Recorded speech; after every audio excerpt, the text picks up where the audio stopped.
Assalamualaikum, halo semuanya. Pada kesempatan kali ini, kami dari kelompok 8 akan mempresentasikan tentang bab analisis laporan keuangan untuk memenuhi tugas mata kuliah akuntansi lanjutan. Perkenalkan kelompok kami yang beranggotakan 1. Isrotul Indah Listianingsih, 2.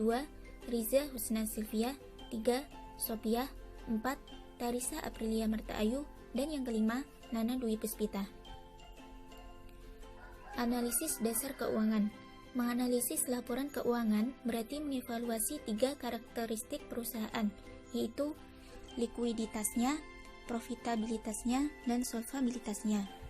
Perbandingan dapat dilakukan dengan beberapa dasar yang berbeda. Terdapat 3 dasar. Yang pertama, dasar intra perusahaan atau di dalam perusahaan. Dasar ini membandingkan pos atau hubungan keuangan di dalam sebuah perusahaan pada tahun berjalan dengan pos atau hubungan yang sama pada 1 atau 2 tahun sebelumnya. Yang kedua, rata-rata industri. Dasar ini membandingkan sebuah pos atau hubungan keuangan sebuah perusahaan dengan rata-rata industri yang dipublikasikan oleh organisasi. Yang ketiga, dasar antar perusahaan.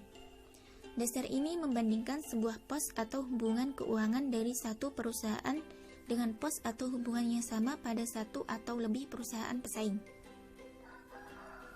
Cara menganalisis laporan keuangan. Terdapat 3 cara yang umumnya digunakan.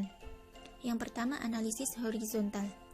Analisis ini menggunakan metode perbandingan laporan keuangan untuk beberapa periode atau beberapa saat sehingga akan diketahui perkembangannya dalam melakukan analisis horizontal.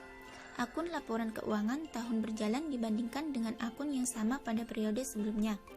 Kenaikan atau penurunan jumlah pos tersebut dihitung sebagai persentase kenaikan atau penurunan.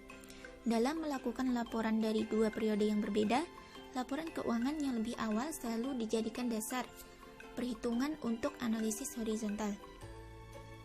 Tujuannya analisis ini untuk mengetahui perubahan-perubahan berupa kenaikan atau penurunan akun-akun laporan keuangan atau data lainnya dalam 2 atau lebih periode yang dibandingkan. Contoh analisis laporan keuangan menggunakan metode analisis horizontal.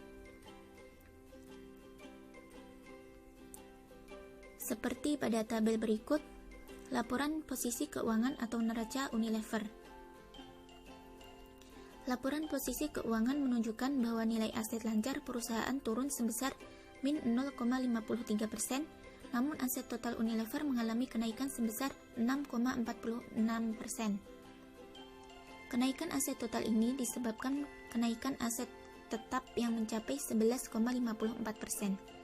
Penurunan aset lancar ini disebabkan Unilever mengalami penurunan gas sebesar 40,5% dan penurunan piutang lain-lain sebesar 71,6%. Yang kedua, analisis vertikal. Analisis vertikal adalah analisis yang menggunakan metode perbandingan vertikal antara masing-masing pos dalam suatu periode laporan keuangan saja, yaitu dengan membandingkan pos satu dengan pos lainnya pada laporan keuangan yang sama untuk tahun yang sama. Oleh karena membandingkan antara pos satu dengan pos lainnya pada laporan keuangan yang sama, maka disebut metode vertikal. Rumus perhitungan analisis vertikal. Persentase sama dengan jumlah bagian dibagi jumlah keseluruhan dikali 100%. Contoh kasus analisis vertikal. Dalam suatu perusahaan menunjukkan perbandingan aset pada tahun 2015 dan 2016 seperti ditunjukkan pada tabel berikut. Presentasi untuk aset lancar 2015. Jadi 6.623.114.000 dibagi 15.729.945.000 dikali 100% sama dengan 42,11%. Presentasi untuk aset lancar 2016. 6.588.109.000 dibagi 16.745.695.000 dikali 100% sama dengan 39,34%. Dengan demikian, dapat disajikan tabel perhitungan sebagai berikut.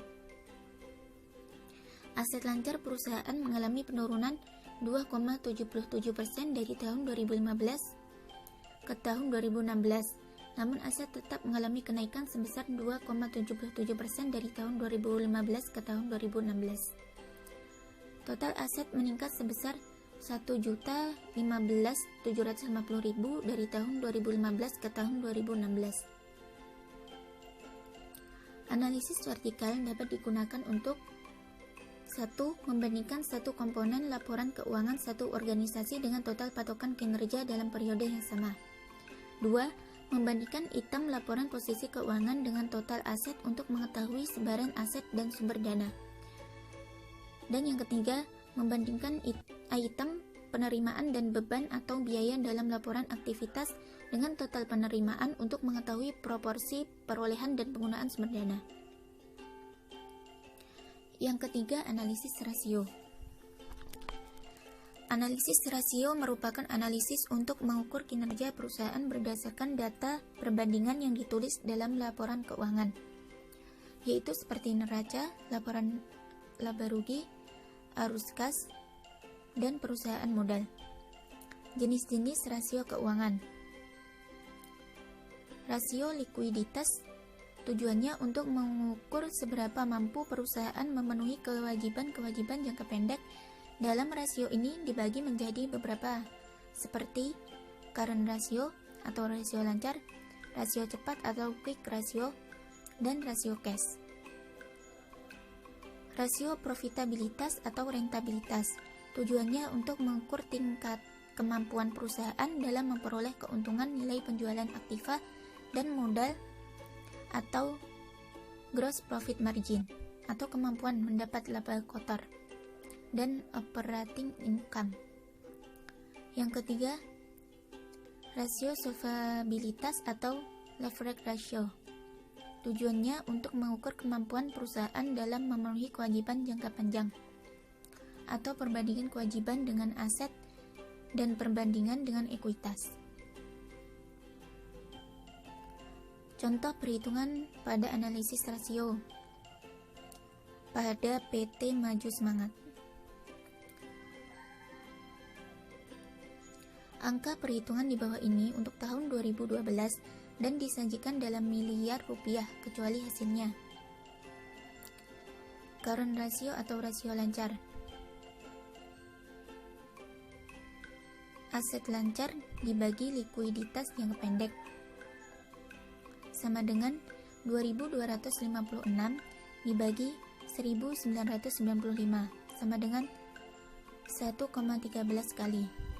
Artinya, Rp1 utang atau liabilitas jangka pendek perusahaan dijamin pembayarannya dengan Rp1,13 aset lancar. Semakin tinggi nilai rasio lancar ini semakin baik. Semakin besar jaminan untuk membayar utang jangka pendek perusahaan. Cash ratio 696 dibagi 1995 sama dengan 0,35 kali. Artinya, Rp1 utang jangka pendek perusahaan dijamin pembayarannya oleh Rp0,35 kas dan setara kas. Terima kasih atas perhatiannya. Bila ada kurang lebihnya, kami mohon maaf. Wassalamualaikum warahmatullahi wabarakatuh.